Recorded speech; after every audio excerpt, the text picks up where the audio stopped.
Deu. E aí, Marco, tudo bem com Tudo você? bem? Você? Tudo certo. Tranquilo? Tudo Eu ótimo, tô cara. bom. Tá bom o cabelo aí? Como é Sexta-feira, que né? tá? Não sei, cara, mas nessa época aí de quarentena eu mesmo cortei meu cabelo a última vez. Tamo junto, tamo junto. É isso Aqui, aí. aqui menos é mais, não tem muita coisa não, mas tem É, que eu dar uma. falei, eu já tinha máquina pra parar a barba, já, ó, passei tudo aqui, cara. Bora, Edu, vamos lá.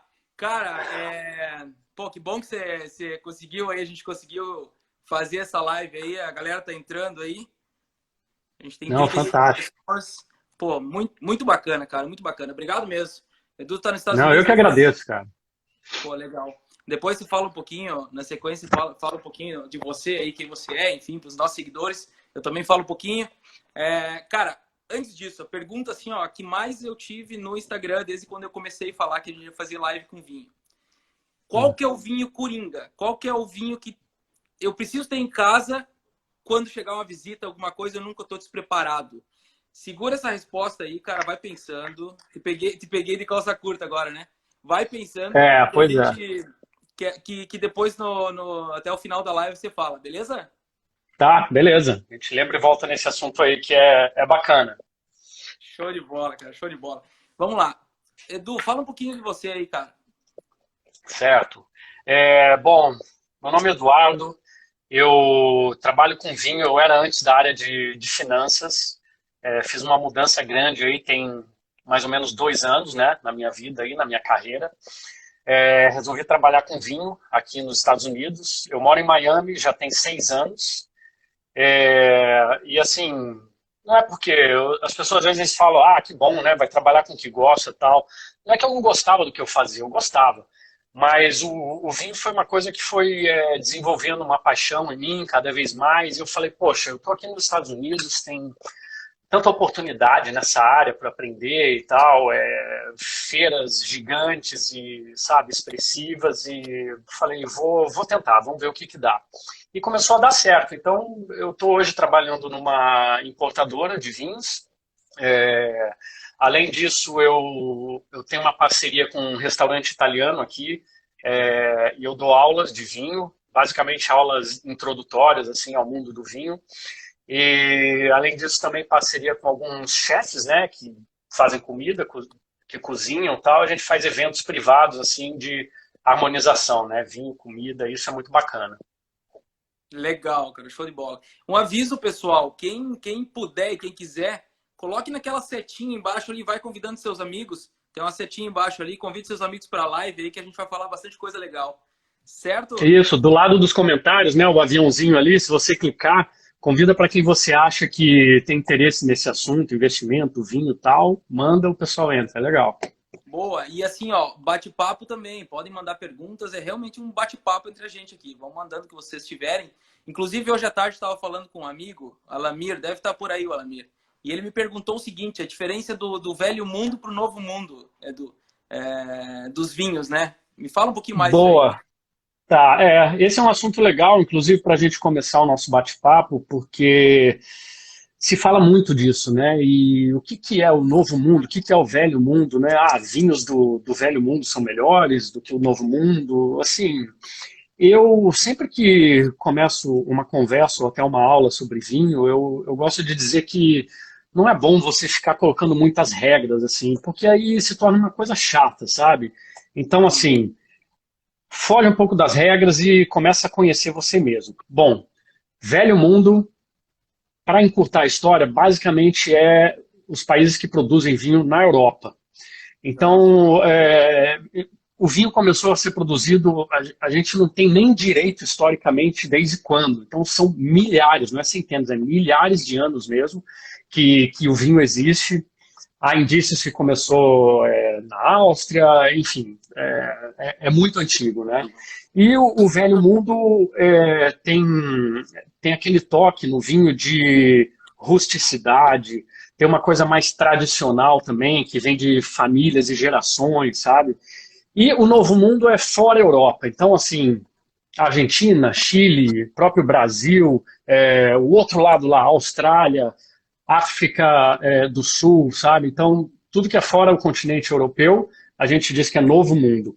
E o Novo Mundo, a diferença é que eles não são assim tão ligados a tradições e regras. No geral, eles estão explorando mais e, na verdade, até errando um pouco mais, assim, porque eles são novos. O Velho Mundo já teve anos atrás para errar e acertar. Bom, a combinação do terroir. Terroir é terra, clima, todo o ambiente, né, que faz o vinho. Então é isso. O Novo Mundo, você tem muita coisa boa aí e muita tecnologia envolvida também, né? Então, hoje em dia, enólogos aí super capacitados que estão fazendo coisas incríveis também, sabe? Então, basicamente é isso aí. No Novo Mundo, os vinhos você vai ter mais sabor de frutas, assim, né? Aromas e sabores mais frutados.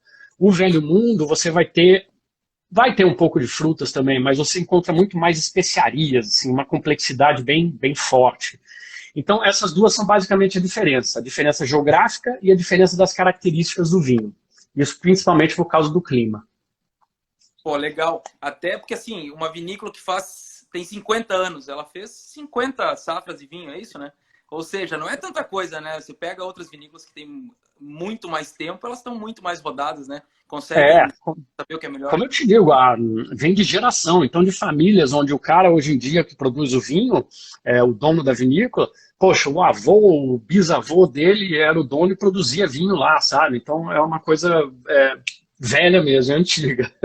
E assim, trazendo um pouco para mim a realidade, né? Eu como assessor de investimentos, até falando para quem não é do meu Instagram, né, não sabe muito, eu sou sócio da Valor Investimentos e assessor de investimentos. Então a gente trabalha com um mundo de investimentos, né?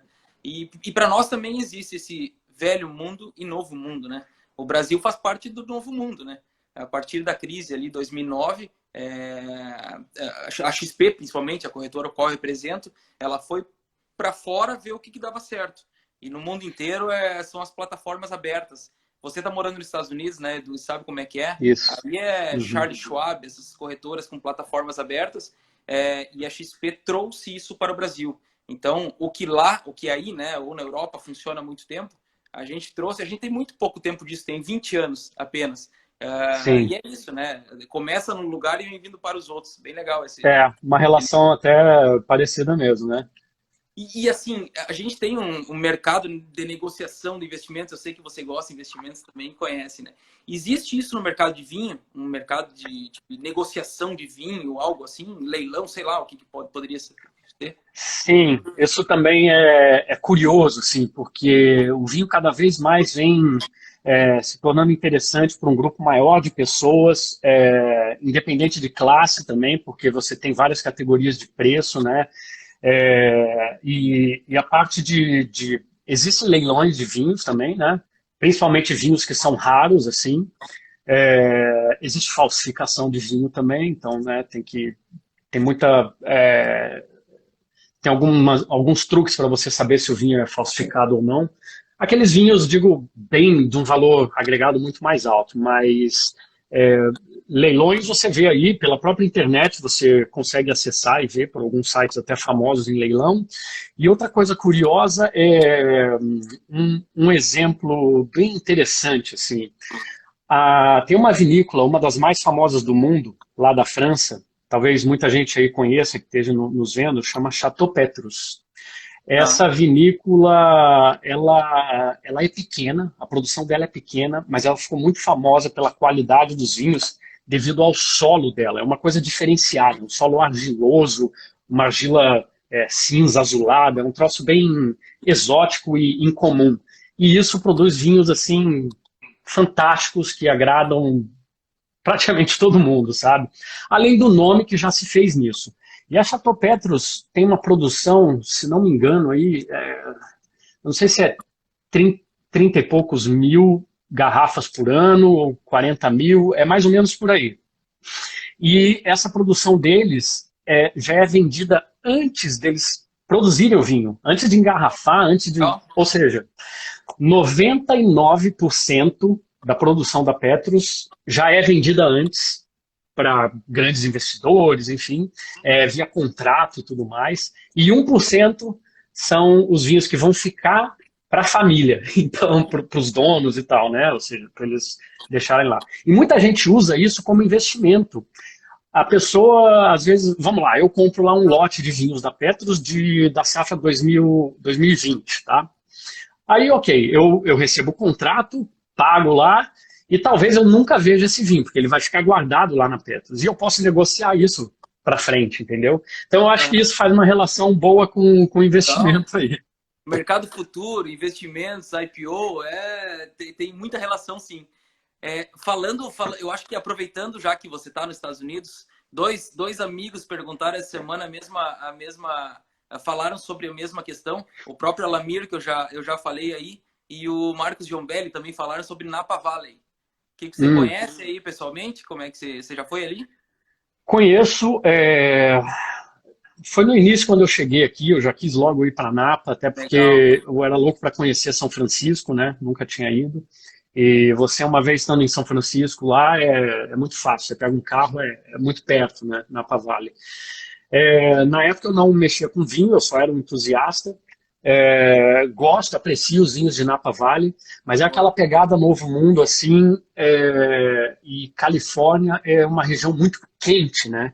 Então, o que isso proporciona nos vinhos dessa região, né? O calor, e aí a noite meio fresco, e tem a brisa da costa e tal, mas produz vinhos extremamente frutados, e isso dá uma impressão em paladar de que o vinho é doce. Ele não é doce, é um vinho que é seco, mas extremamente frutado, uma explosão de aromas assim. O vinho doce, para você ter uma ideia, é aquele vinho de sobremesa. Aí, assim, não sei se você já teve uma oportunidade, um vinho do Porto, coisa assim. Então, muita gente às vezes confunde, quando o vinho é muito frutado, de falar, esse vinho é doce e tal, me agrada, enfim.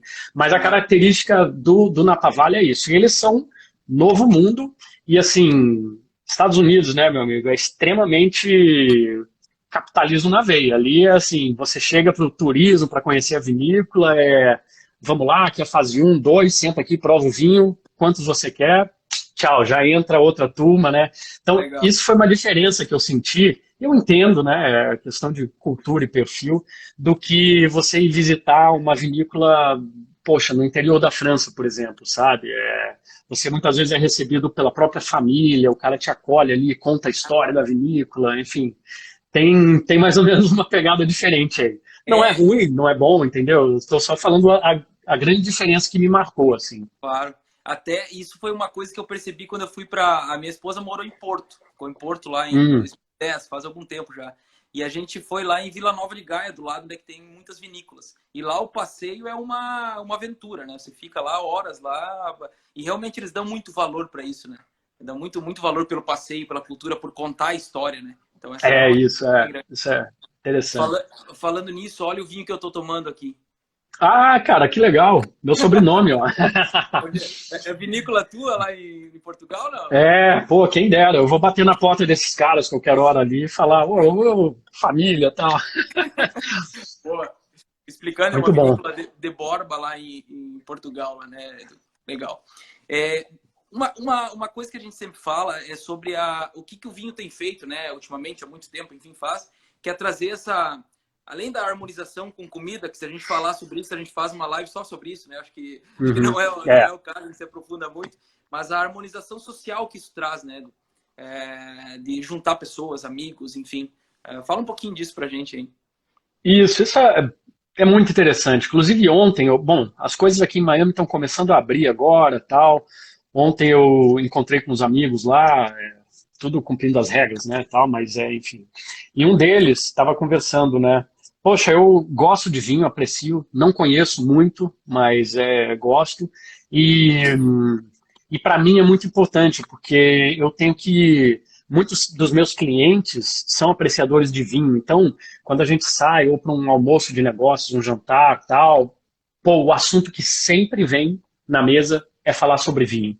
E aí, às vezes me dão o cardápio, o menu para eu escolher vinho, puta, eu fico perdido. Então, esse é um negócio, sabe? O vinho, além, como você falou, de harmonizar com comida, que é uma coisa fantástica, te proporciona isso também, essa harmonização social que a gente diz, né? Entre você estar numa mesa de negócios ou simplesmente numa roda de amigos, né? É uma coisa agradável, é um assunto que geralmente as pessoas gostam de falar, e assim, eu acredito muito nisso, né? Abre algumas portas e, por que não, fecha alguns negócios, né? Claro, não, é isso aí. Até aproveitando, eu tenho meu amigo Tutui Demetrios, lá de Teresa Maia, que trabalha com carne. Edu, ele está fazendo carne, fabricando carne, produzindo carne, enfim. Sim. E trabalha com isso e trabalha bastante com vinho também. Está online aí. Ah, legal. Abraço. Rafa, meu parceiro, sócio do escritório, teve o filho dele hoje, o Mateu nasceu hoje. O Rafa está assistindo essa Oh, live dentro do bacana. hospital, no quarto do hospital. Acho que o Mateu nasceu faz Que 3 legal. horas aí. Muito bacana. Ele falou que Parabéns. não perderia por jeito nenhum. Legal. Edu, uma pergunta que eu fiz alguns dias atrás também no meu Instagram é sobre o vinho caro, né? O vinho bom é o vinho caro? Ou seja, tem que pagar bastante num vinho para ele ser bom? Diga aí.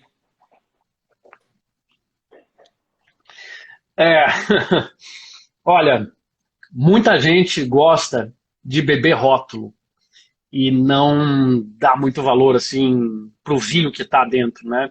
Fala, não, esse vinho eu vejo em tudo que é lugar, todo mundo fala dele, isso e aquilo, não sei o quê, e, né, posta no Instagram e tal, foto, beleza. Mas assim, você tem que gostar do vinho que você está tomando, você tem que conhecer o seu perfil, o que te agrada mais. Por exemplo, de repente o gosto do vinho que eu gosto é diferente do seu, pô. Então, assim, nem sempre o vinho que eu tomo eu vou achar bom, é o vinho que você talvez ache bom, ou vice-versa, né? Então, aquela coisa, a coisa mais frustrante que tem é você pagar caro numa garrafa de vinho, abrir ela, pôr na taça, quando bebe você, Não desce. sabe, não é, poxa, eu gosto de um vinho mais potente, encorpado, com bastante tanino. Aí você pega um vinho, por exemplo, um Pinot Noir, que é um vinho, pô, é ótimo, Pinot Noir, mas enfim, característica bem diferente do que esse vinho encorpado e forte no tanino, né? É um vinho leve e tal. Então, isso é complicado. Então, nem sempre o vinho caro é o vinho bom, respondendo a tua pergunta. Boa. Eu acho que na pergunta que eu fiz no Instagram, a maioria respondeu essa resposta mesmo. E também o contrário, né? Às vezes você se surpreende por um vinho que você paga barato, de certa forma, e é um vinho que cai no teu perfil de gosto, de paladar, né? Então, isso acontece várias vezes, cara, sabe? E assim, aproveitando esse link, eu vi que o Alexandre aqui ele acabou de perguntar, né? Como descobrir o seu perfil, né? Como é que se descobre? Eu acho que tentando, como é que a gente faz? Bebendo, cara. Não tem outra maneira. O pessoal costuma falar assim, um termo, né? Ah, eu tenho bastante litragem. Então, você tendo uma boa litragem, você já passou por alguns vinhos, né? Então, você vai acabar achando aquele ou outro que... Mas, assim, falando sério mesmo, eu acho que, assim, tem até... Tá na minha frente aqui um livro aqui, que fala sobre vinho. The New Rules, The New Wine Rules. Esse cara aqui, eu gosto muito dele, o John Bonnet. Ele fala assim, drink the rainbow. Beba o arco-íris. Beba tudo que você puder. Porque é justamente por isso. Às vezes você toma um vinho lá, por exemplo, eu tomei um Syrah da Austrália. Puta, não gostei, não gosto de vinho da Austrália. Cara, você tem que dar chance de novo, porque tem várias regiões, os próprios produtores têm características diferentes na vinificação. Então é aquela coisa, você tem que ir provando e vai descobrindo o teu perfil. Só que assim, deguste o teu vinho. Se você simplesmente abrir a garrafa e beber, poxa, tenta trazer o máximo que o vinho pode mostrar para você. Tenta sentir o aroma. A tua prática, você só vai desenvolvendo isso e ficando melhor praticando. Então, sempre que você tem uma taça na tua frente com vinho, você tenta sentir os aromas, o que esse vinho traz, ele vai evoluindo com o tempo. Quando você agita a taça, às vezes vem outros aromas diferentes. Então, é tudo uma questão de você praticar, sabe? E, por exemplo, eu já tive épocas que eu gostei mais, poxa, de Pinot Noir francês. Teve uma outra época que eu estava explorando bastante os vinhos brasileiros, que deu uma desenvolveu muito os vinhos brasileiros, que até hoje tem surpreendido. E agora eu falei em Syrah, né? Agora eu estou numa fase do Syrah. O Syrah, para mim, está sendo maravilhoso. Então, quando você às vezes me pergunta assim, a pessoa me pergunta, qual o seu vinho preferido? Cara, é a resposta mais difícil de achar, porque hoje em dia eu sou meio de fases, assim. Então, agora eu estou na fase do Syrah. Boa, boa. E assim, trazendo para o nosso mundo também de investimentos, né? O gosto, no nosso caso, é o perfil, né? Cada um tem um perfil de investimento, ou seja, tem o conservador, o moderado e agressivo. Não adianta ter uma carteira de investimentos que está andando super bem, mas no primeiro baque ele vai assustar quem for mais conservador. Isso. Então, cada um tem que estar dentro do seu perfil. Eu acho que isso é extremamente importante. É a coisa mais importante que tem quando você vai começar a investir, né? Se É, você me falar no passado, minha carteira rendeu 15% no passado. Eu não sei se 15% é bom ou é ruim, depende de quanto de volatilidade, ou seja, qual o risco que você estava tomando para ter esse 15%. Então, assim, perfeito. a gente fala muito isso, sabe? Respeitar o seu perfil. Nada substitui sentar, deitar, né, com a cabeça no travesseiro e saber que você está bem alocado, com classes diferentes, que você está tomando o risco que deve ser tomado, mas nada fora do teu perfil, tá? Então, acho que É, isso combina aí a parte do é, vinho. com certeza. Tudo a ver. Você tem Boa. que conhecer, se conhecer, né? Claro, perfeito. Vinho velho, Edu, as safras mais antigas também, quanto mais velho, melhor? Como é que funciona? É, tem esse negócio de, pô, o pessoal às vezes busca safras mais antigas, ou às vezes você vai no próprio supermercado mesmo, você vê o mesmo rótulo do vinho, um é 2017, outro é 2018. A cara, vou no 2017 porque é mais velho. Muita gente tem isso na cabeça de que o vinho mais antigo talvez seja o melhor. E nem sempre. Depende muito da região que é o seu vinho. Porque, assim, uma safra mais recente talvez tenha sido melhor do que a safra mais antiga que você tem para escolher, sabe? Então, vamos dar um exemplo. Eu gosto de puxar a bola um pouco pro lado do Brasil, porque, assim, muita gente ainda tem um pouco, torce o nariz com vinho brasileiro, e, na verdade, tá desenvolvendo muito bem aí, sabe? Mas vamos lá. O Brasil, se você pegar um vinho lá, vamos por um exemplo, da Miolo. Putz, uma garrafa aqui 2016 e uma outra 2018. Qual que eu vou escolher? Cara, hoje em dia a informação tá fácil, na palma da tua mão, no seu celular, certo? Dá uma pesquisada no Google, vê lá, safras no Rio Grande do Sul, tal, qual foram as melhores, né? Você consegue isso rápido, assim. E vou te dizer que isso eu sei já, a 2018 foi uma ótima safra no Rio Grande do Sul, aí no Brasil. E outra, um spoiler aí, se preparem porque está sendo muito bem falado a safra de 2020 agora, que esses vinhos devem ir ao mercado começar ano que vem e tal, e assim por diante. A 2020, eu conheço alguns enólogos do Brasil e estão assim, está surpreendente. Então, é isso. Não quer dizer que vinho antigo, vinho velho, é melhor do que um vinho mais jovem. Não Inclusive, necessariamente. muito vinho, a maioria dos vinhos são produzidos para consumo imediato. Poucos vinhos são produzidos com potencial de guarda, assim, para 10 anos e tal. Entendi.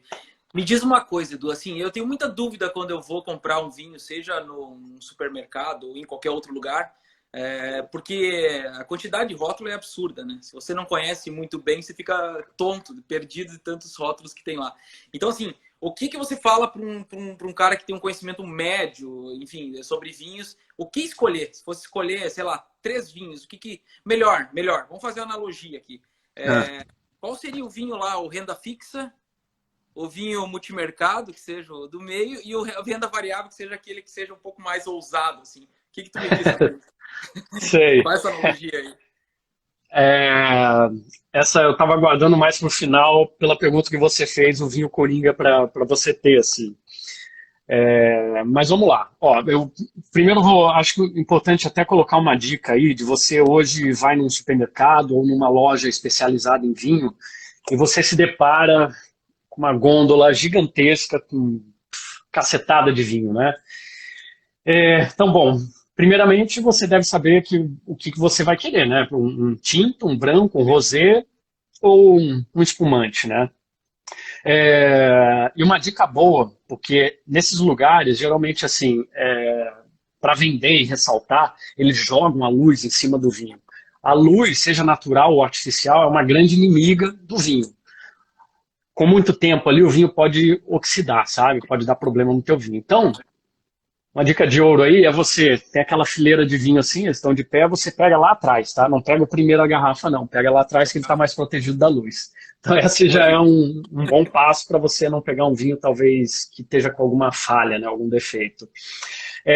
E, mais uma vez, se você se depara com essa situação assim, é você conhecendo o seu perfil.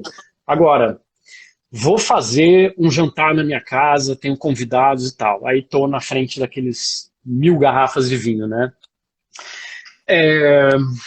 Para você não ir muito errado, dependendo do que você vai servir, claro, né, para comida e tal, mas assim, tem aqueles vinhos assim, o Cabernet Sauvignon, Merlot, até mesmo um blend de uvas tintas, assim.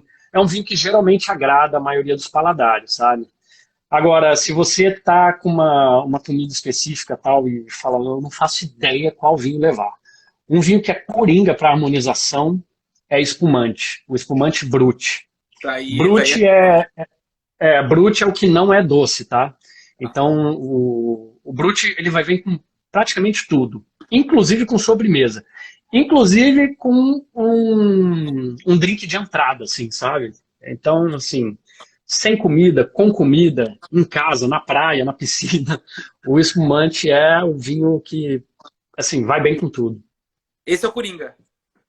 É, esse é o Coringa. Boa, boa, legal. Mas do tinto assim, o Coringa mesmo, na minha opinião, é um Merlot, porque ele é de um corpo médio, não é um corpo tão pesado nem tão leve. Tanino, né, que é aquela adstringência na boca. O tanino, para dar um exemplo bem fácil, assim, é você quando você come uma banana verde, você fica com a língua meio áspera, assim, sabe? Só que no vinho isso tem muita gente gosta, é agradável, assim, né? Boa. Então o Merlot ele faz um papel bom assim nesse meio termo, assim, para É, agradar. o Alexandre até tá respondendo nos comentários. Desculpa, gente, não ler todo mundo, é que é bastante gente aqui, mas, a gente, Tá mas passando direto.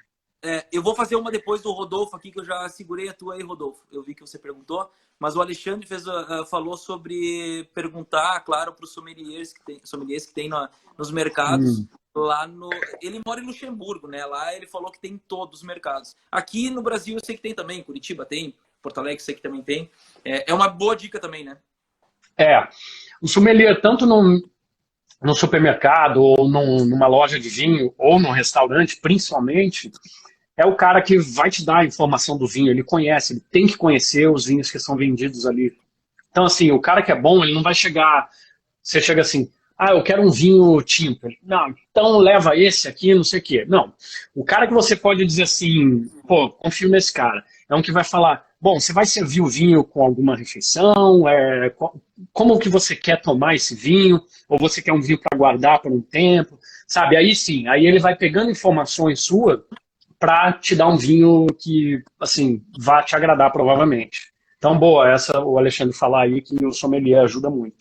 Não, e você deixou a bola quicando para mim também, né? Pô, daí fica fácil. Falar de especialista para nós é a melhor coisa que tem. Então, Isso aí. nós como assessores, e tem alguns assessores aqui do escritório também, nós também tentamos entender tudo isso, né? Tentar encontrar o objetivo de vida do investidor, saber o perfil, enfim, juntar todas as informações para poder sim trabalhar uma carteira, estudar uma carteira de investimentos que faça sentido para ele. Então não é simplesmente, né, não, isso aqui é bom para você. Nem sempre que serve para um vai servir para o outro, né? Então a Exato, função também é assim, tá? Tem uma relação muito forte isso aí. Ó, Quer que mostre a garrafa? Bom, você está tomando algum vinho aí, Marco? O pessoal pediu para mostrar. Eu estou tomando um do Novo Mundo. Esse aqui é australiano. Eu estou apaixonado por esse vinho aqui. Penfolds é uma vinícola até antiga lá da Austrália. Tem um vinho sensacional deles, mas não é acessível para mim. Eu já tomei em feiras ou em trabalhos que eu fiz, um que chama Grande, mas a garrafa custa $1000. Eu tive o prazer de degustar já 2 vezes esse vinho. Esse aqui é um que é mais acessível, ele está na faixa dos $23, $24, mas é um vinho muito bom. Ele é Syrah, né? Da Austrália. legal. E o teu aí? Não, não, o meu é o da vinícola que eu falei, da tua família lá, que a gente brinca que é da família. Não tem Ah, motivo. legal. É, Português. o Rodolfo fez uma pergunta, então, que eu estava passando aqui por ela antes. Existe de fato a melhor cultura de uma uva específica em regiões específicas? Terroir e determinadas variações de mesma uva em regiões diferentes? Ele quer dizer assim, tem uma uva que serve mais para uma região e não serve para outra? É, veja bem, é uma pergunta que ela é bem abrangente, essa parece simples, mas vamos pegar o exemplo do Cabernet Sauvignon, que é a uva mais plantada no mundo todo. É uma uva que se adapta bem a diferentes tipos de terroir, tipos de solo, de clima, né? É, só que o Cabernet Sauvignon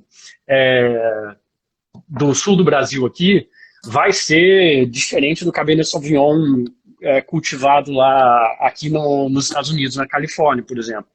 Então, assim, apesar de ser a mesma uva, as características mudam justamente por isso, pelo solo, pelo clima, e também, além disso, tem a vinificação, o processo de produção. O enólogo pode deixar mais tempo em barrica ou não, ou fazer um blend dessa uva com outra, sabe? Então, no mundo do vinho, o céu é o limite, principalmente no Novo Mundo.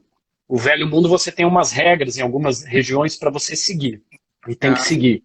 Por exemplo, Chianti, né? Chianti clássico lá, você tem que fazer o vinho daquela maneira específica. Tempo determinado de guarda, de barrica, de carvalho. Já o Novo Mundo é livre para ousar aí, digamos, né? legal. Aproveitar a pergunta do Osmar também, lá do Rio de Janeiro. Um abraço, Osmar. Para o calor do Rio, qual vinho combina melhor? Tem essa relação de temperaturas? Tem. Assim, vinho que te traz refrescância, né? O vinho branco, o vinho rosé, tá super em alta rosé, vinhos espumantes, né? Espumante vai super bem, cara, sabe? E eu moro em Miami aqui também, praticamente verão o ano inteiro.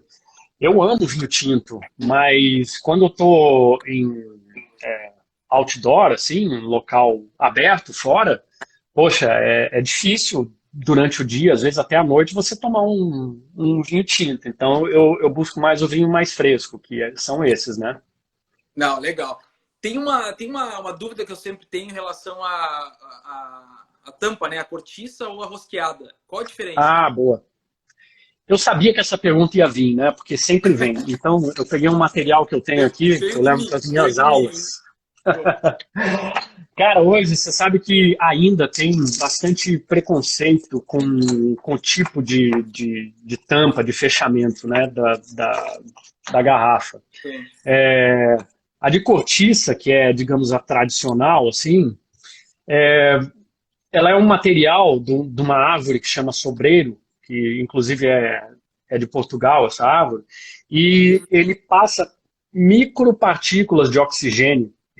Então, o vinho, mesmo guardado e fechado, ele está respirando e está fazendo o processo de oxidação dele muito lentamente. É, geralmente, os vinhos com potencial. Não, geralmente não. Os vinhos que têm potencial de guarda têm que ter esse tipo de fechamento com tampa de cortiça.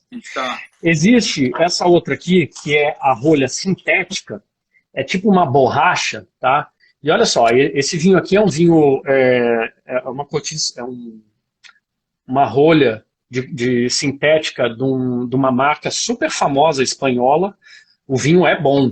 Só que essa aqui é para vinhos para serem abertos mais cedo. Ele não tem potencial de guarda. Porque se ficar muito tempo com essa rolha aqui, a oxigenação é mais rápida, tal, ele pode ter vazamento e estraga o teu vinho. E esse carinha aqui, que é o grande X da questão. Uhum. Muita gente ainda tem preconceito. Eu trabalhei numa loja no ano passado, muito grande, conhecida aqui, chama Total Wine, talvez o pessoal até conheça. E por incrível que pareça, muitos clientes, por exemplo, o cara chegava lá, vai lá e falava, olha, eu quero um vinho da Austrália, mas eu não quero tampa de rosca, porque, cara, não gosto, não sei o quê. Isso aqui também é para vinhos que são de consumo mais rápido, Ou seja, o vinho já teve o estágio, talvez, dele de envelhecimento na própria vinícola. E aí a vinícola lança no mercado com essa rolha aqui. Principalmente a Austrália, você vai encontrar mais, porque a viagem desse vinho até chegar no Brasil, até chegar aqui nos Estados Unidos e tal, é muito longa. E isso aqui evita da rolha saltar fora, sabe? Por pressão, tal, né? Coisa desse tipo. Então, assim, isso não influencia na qualidade do vinho, nem no sabor, nem nada. É simplesmente uma questão de vinho de cortiça, geralmente tem um potencial de guarda maior. Vinho screw cap, de rosca, para consumo, assim, imediato que eu digo você pode ficar uns 2 anos com vinho desse guardado, mas, assim, não é um vinho de guarda para 3, 5 anos, 10 ou mais, sabe? Basicamente é isso. Boa explicação. E assim, depois de aberto, tá? Abri o vinho, vou precisar guardá-lo. Como é que eu faço para guardar esse vinho já aberto? Nem sempre dura, tá? Às vezes, a maioria das vezes ele vai ter. Mas assim, se precisar guardar um vinho, como é que faz esse armazenamento dele já aberto? Sim, vamos lá. O vinho branco ou rosé, ele pode ser guardado, só que ele não tem um potencial para durar mais tempo. Por quê? Quando o vinho foi aberto, já entrou oxigênio nele. Você vai tomando, vai baixando. Isso aqui, a quantidade de oxigênio dentro da garrafa fica maior e o oxigênio que trabalha com o seu vinho faz a oxidação que pode transformar o seu vinho em vinagre. O branco e o rosé, ele tem menos tempo de guarda. Então, se sobrar na sua garrafa, geralmente é para o dia seguinte você tomar. Se não, passando 2 ou 3 dias, pode ser que ele não estrague, mas você perde praticamente todos os aromas dele, ele fica um vinho sem graça, assim, sabe? Então você perde, né? Agora, o vinho tinto, ele tem já o tanino e a acidez, geralmente, ele preserva mais o vinho. Então ele vai durar um pouco mais tempo do que o branco e o rosé. Agora, isso eu estou falando você fechando simplesmente com a própria rolha, sabe? Agora, se você tem um device, como é que chama? Tem um negócio que chama vácuo van. Puta, eu tenho aqui, mas tá lá na cozinha. Você põe a tampinha de borracha nele e é uma bomba que você puxa o ar, ele faz praticamente um vácuo dentro da tua garrafa. Isso ajuda a preservar mais o teu vinho, mais tempo. E põe na geladeira, certo? Deixa na geladeira que ele vai ficar legal. O tinto, eu diria aí 4, no máximo 5 dias. Se você for tomando dia a dia, você vai perceber que ele vai perdendo um pouco aroma e sabor, ele vai ficando um vinho sem graça até virar vinagre. Aí você usa para cozinhar. Boa. E como identificar um vinho com defeito, Edu? Eu vejo muita gente falar com vinho com defeito. Como identificar isso?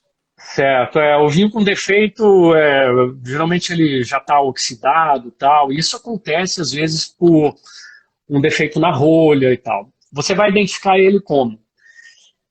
Quando você pôr ele no teu copo, na tua taça, você sentiu o aroma, alguma coisa estranha, assim, uma coisa ruim, sabe? O teu vinho praticamente está com defeito. Às vezes, antes de sentir o aroma dele, pela própria cor do vinho, assim, você vê ele muito turvo, pode ser estranho.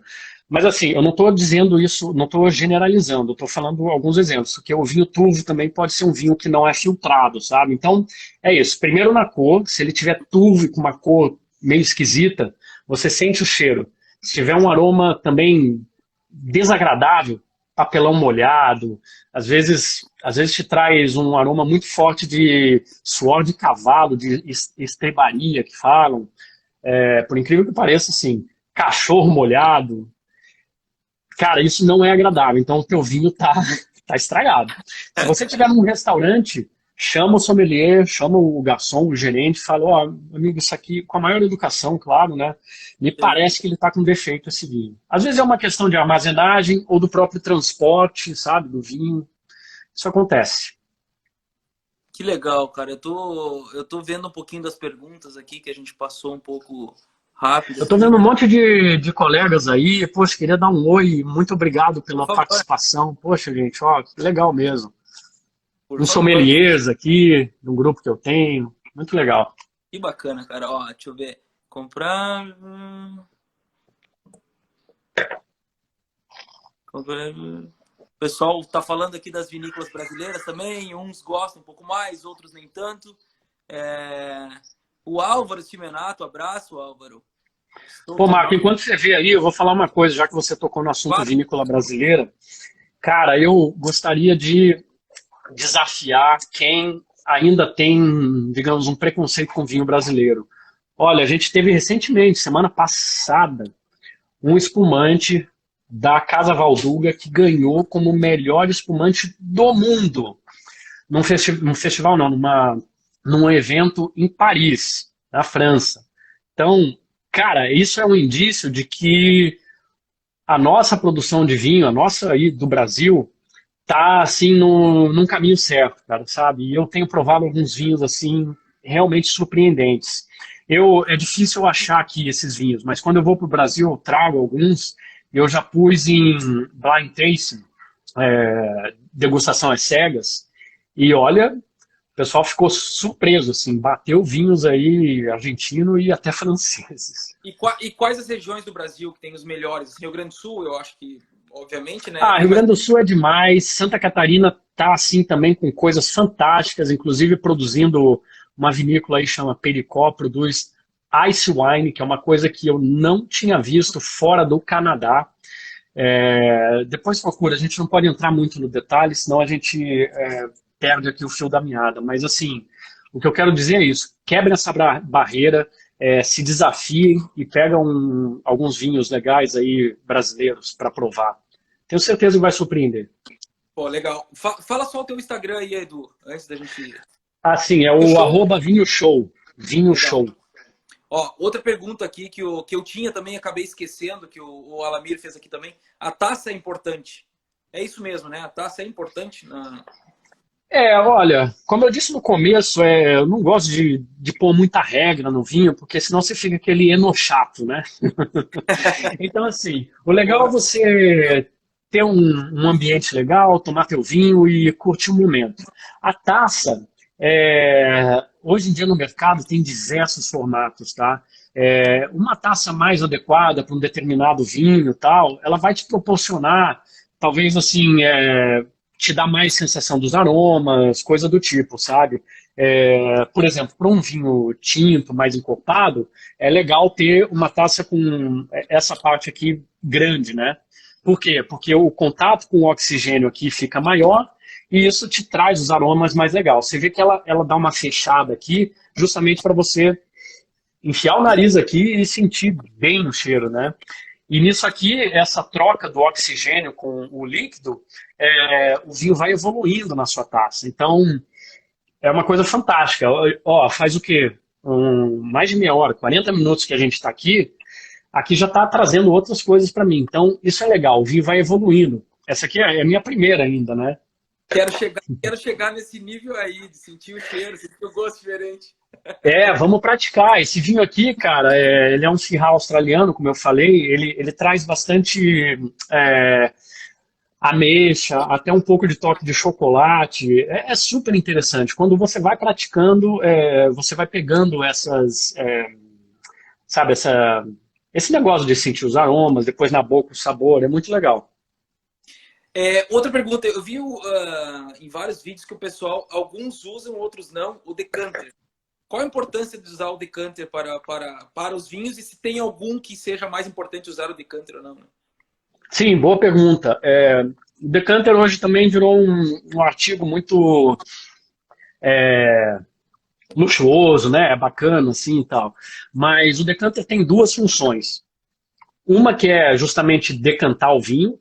Quando você tem um vinho que você vê na própria garrafa que ele tem sedimentos assim, você jogar ele aos poucos no decanter sem agitar muito a garrafa. E aí o finalzinho você deixa na garrafa porque vai estar todos os sedimentos. Os sedimentos, assim, às vezes incomodam um pouco no paladar, mas não vai te fazer mal, não faz mal para a saúde. Essa é a função do decanter. A outra função dele, que é a mais utilizada, é a de airar o teu vinho.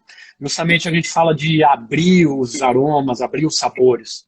A garrafa é um compartimento muito apertado, muito fechado. Então, assim, o teu vinho passa muito tempo ali. Você joga ele num decanter ali, dá uns 30 minutos, dependendo do vinho, se ele tem um corpo mais forte, um tanino, né, tal. Isso você vai aprendendo pela característica de cada uva e região. Você deixar ele no decanter uma meia hora antes de servir o vinho, faz diferença. Ele dá uma amaciada no vinho, ele libera alguns aromas, a gente diz secundário, às vezes terciários do vinho, e te traz uma experiência muito boa. Agora, às vezes é difícil o cara ter paciência de esperar 30 minutos ou uma hora, né? Esse que é o Aí problema, não né? tem o que fazer. Esse que é o problema, né? O pessoal quer, a gente quer abrir, já quer consumir, né? Não tem muito tempo. Aí, assim, o que eu digo é assim, vai deixando na tua taça e não tenha pressa para beber, né? Vai tomando aos pouquinhos, porque aqui mesmo ele já está fazendo essa troca com oxigênio. Cara, sensacional. Deixa eu ver mais alguma pergunta. Eu acho que as perguntas são essas. Vamos acabar por cima, né, Edu? Não vamos deixar todo mundo sair, vamos fechar antes que a gente saia bem. Cara, Sim. sensacional, assim, ó, sensacional. Eu acho que esse bate-papo bem legal. Acho que trouxe muito mais conhecimento para a gente aí, todo mundo que esteve presente aí. E bem legal mesmo. Quer deixar teus recadinhos finais aí, Edu? Não, ótimo. Eu lembrei de uma outra coisa aqui que eu acho legal de falar. Aquela coisa, não tem certo e errado, mas muita gente fala de espumante, se referindo ao espumante como champanhe, né? Champanhe é o francês produzido na região de Champagne, né? Que chama Champagne, lá na França. O resto é espumante, tá? Claro, na Espanha você tem a cava, na Itália você tem o prosecco, e um champanhe é um espumante, mas nem todo espumante é um champanhe. Essa é Da a... região, da região de Champagne, exato. Isso, que tem às vezes uma confusão nisso aí. Bom, gente, vinho é aquela coisa. Quanto mais você prova, quanto mais você aprecia, mais você aprende. É um mundo fantástico, envolvente. É, eu acho que o vinho é interessante e isso vem crescendo muito por ser uma bebida complexa, né? Então, quanto mais você aprende, mais você quer aprender. Quanto mais eu leio livros aqui, faço cursos, mais eu sei que eu não sei, que eu tenho coisa para aprender. É um mundo realmente fantástico e envolvente, sabe? Então, legal, durante essa quarentena eu senti que teve muita procura de informações de vinhos, tem muitos cursos aí, até oferecidos gratuitamente, palestras, aulas. O meu perfil no Instagram, convido, né, a quem não for meu seguidor aí, seguir. A gente está sempre trocando uma ideia e eu tento falar da maneira mais simples possível, né? E é isso, eu estando aqui em Miami também, sempre passo algumas dicas, o pessoal faz perguntas sobre como que é os vinhos daqui, como que é o mercado aqui e tal. Eu sou um cara super, gosto de ter essa interação também, sabe? Então é isso. E obrigado aí, Marco, pelo convite e pelo bate-papo, foi muito bom. Eu que agradeço. Sigam lá, Vinho Show, pessoal, e o Instagram do Edu também, que tem muita coisa bem legal nos dias. Todos os dias ele coloca uma informação relevante lá, bem legal. Meu Instagram também, para quem não segue aí, o Marco de Paula. E o Instagram da Valor Investimentos do nosso escritório aí também, se quiserem. É interessante.